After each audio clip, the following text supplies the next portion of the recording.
Hi, Elisha Simon here.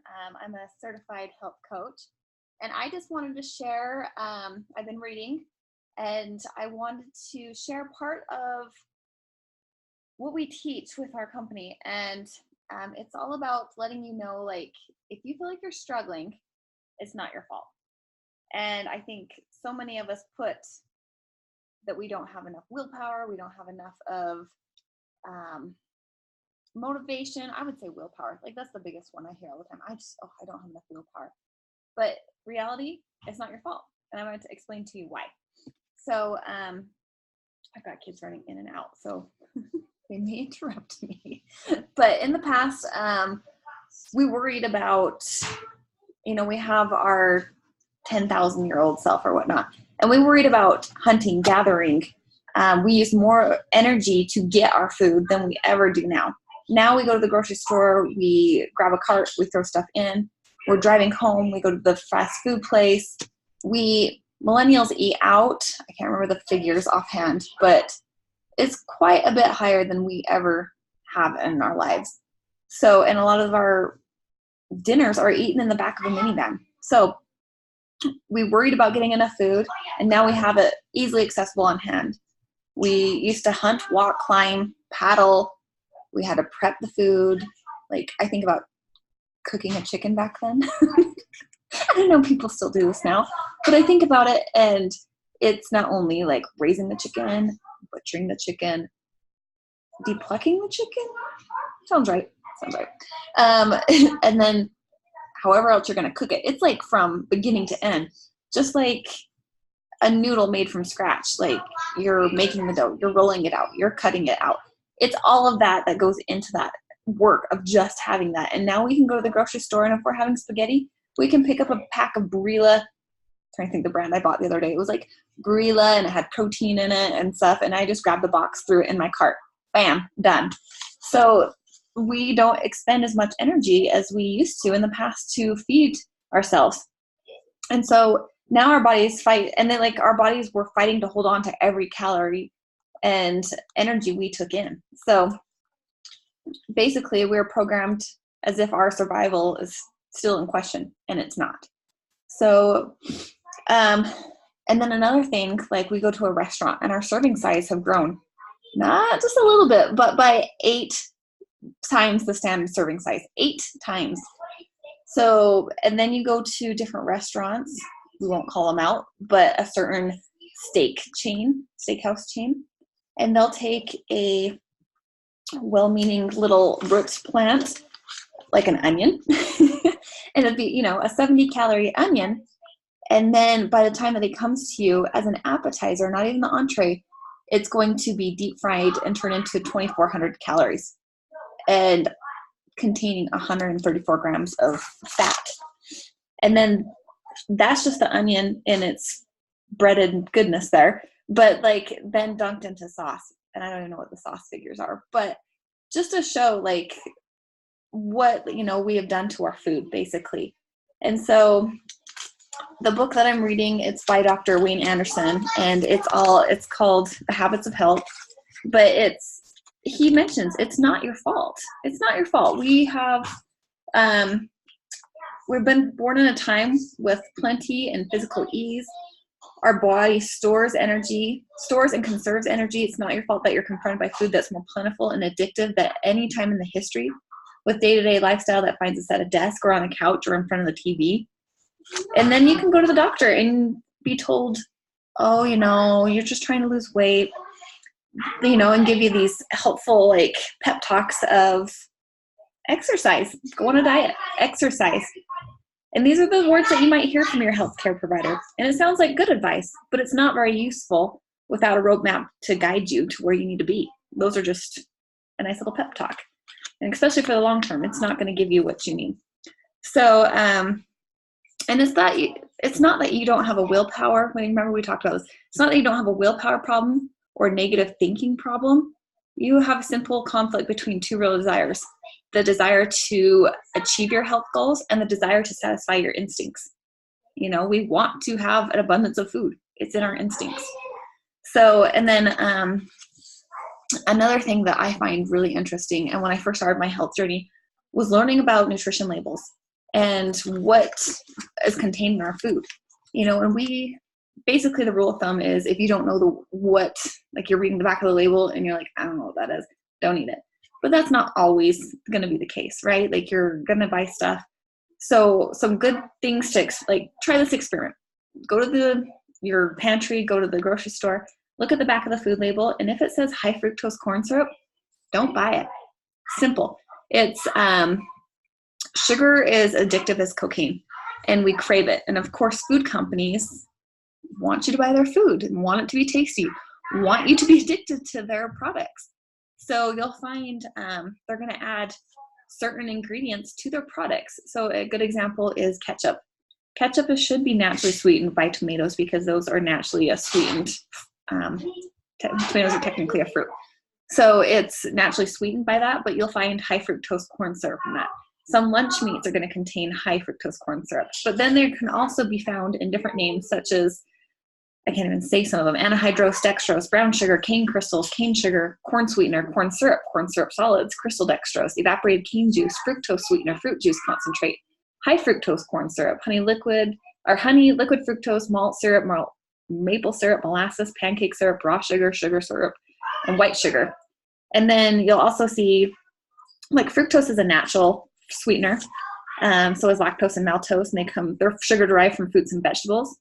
And lactose is a milk sugar, and maltose is sugar that comes from grain. So you're going to see these names in products because they're naturally going to sweeten the products. And if you look at the original recipes from your grandparents or mom or dad, and like the generations before, and look at their recipe books, you'll see that very few of them actually contain sugar, and definitely not high fructose corn syrup. So if there's one thing that you take from this, avoid the products that have high fructose corn syrup. I'm trying to think what I saw. Chocolate milk. My son loves chocolate milk, and there's a certain brand that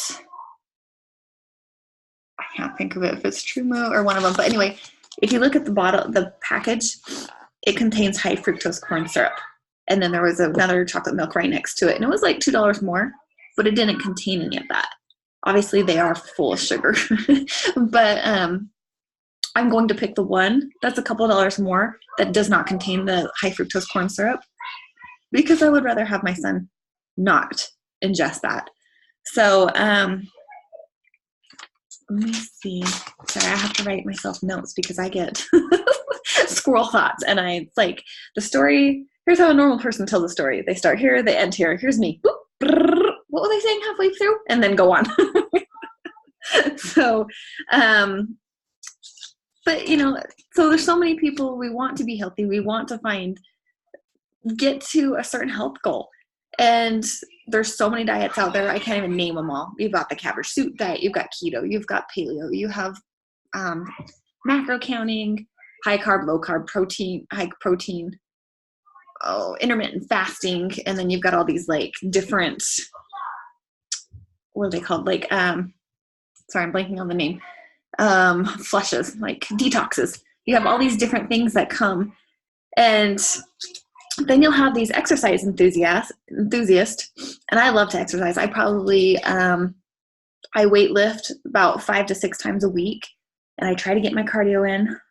It's not quite as highly loved as my weightlifting, but you have the exercise enthusiast, and they're going to say, just eat right and exercise. But in reality, honestly, if you want to lose weight from exercising, it's 90 minutes of strenuous. And let me be super clear about this. It's not just 90 minutes of going to the gym and lifting some weights or doing this or that. It's 90 minutes of strenuous exercise a day. So, so we just want to be clear on that. Like, it's hard to lose weight through exercise alone. And I've done that for years. I would exercise to out-eat my bad eating habits. And it never was working out the way I wanted it to. And it wasn't until I started reading on nutrition and I started following different health people that I really found inspiring, and watching simple things like, for example, Jamie Eason is one of my favorites. And she did a video inside the grocery store, and I learned about high fructose corn syrup, and I learned about what xylitol was, which is a natural sugar that doesn't like spike your insulin levels. So she was like doing a video of grocery shopping, but it was such common, like to her, probably common sense. To me, I was like, oh my gosh, oh, light bulb, light bulb. So let's just be clear. It's hard to exercise and to lose the weight that you want and to have the physical aesthetic appearance that you want. But internally too, like if you're not ingesting the things that are going to be most beneficial to you, you're not going to be healthy. You can be skinny fat even and still not have the proper health. So, and then like while exercise, yes, is critical for long-term success, it has to be one part of the comprehensive process. So when you start losing weight, you naturally become more active. And then at that point, like me as a health coach, that's when I'll start increasing your activity through fun choices that you like, and that increases your muscle mass. And so I focus more on losing the weight and with less exercise, and then bringing in the exercise when you have more energy, less weight on your joints, and you can actually enjoy exercising, because it shouldn't be something that you dread. Like I honestly wake up every morning and I look forward to going to the gym, because it's like for my mental health, my physical health, spiritual health. Honestly, it just encompasses everything. So that's why I focus on healthy eating and then losing the weight and then bringing in more exercise. And let's be real too. When you have inflammation on your body, when you have extra fat you're carrying around, things don't look the same as when you're less body fat and you want to go and you want to build, let's go with amazing biceps. Like if you've got flab on your arms, it's not going to look the same with less flab. Like basically when you lose the fluffiness, things start popping and looking a whole lot different. So focus on losing the fat, because they are different goals. Muscle building, losing fat. You can do them together, but it is super, super tricky. And like I said, like exercise is not the answer alone. So, so what's the best plan, you wonder? Like, well, like I said, you can go to a healthcare provider and they'll say, oh, go on a diet and exercise. Honestly, the best plan is going to find something that's balanced, something that you're going to be able to lower your calories that you're expending, and finding a balance of equal carb, equal protein, lower fat.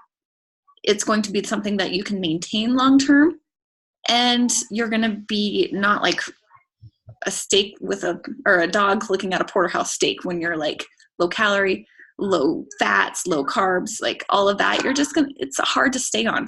So if you find balance, you stick to it, stay consistent, and lose the weight, that is the best roadmap you can come up with. And I have an amazing plan that I coach.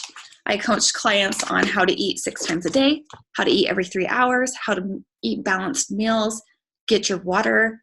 And like I said, we don't focus on exercise. And then once we get to a place where the client is at this happy place and needs to start transitioning, we start adding in extra calories.